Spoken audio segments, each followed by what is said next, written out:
Good day guys, welcome to the Vessel and Tutorials channel. In this one I'm showing you how to set up auto mode roles in Discord service.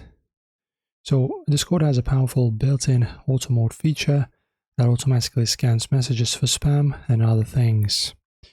So click your server name in the top left corner here and then go to server settings. After that, in the left hand sidebar, go to the safety setup section, and as you can see now we have auto mode. So we'll go edit, and in here you can just create a new rule. So you can just click setup right here. Right, and as you can see, now what do we do? So you can just mention spam, you can spam content, we have commonly flagged words and custom keyword rules. So whatever you want to do here, you can just go ahead and do that, set it up, and then save changes right here in the bottom. Enjoy! If this was helpful, make sure to like the video.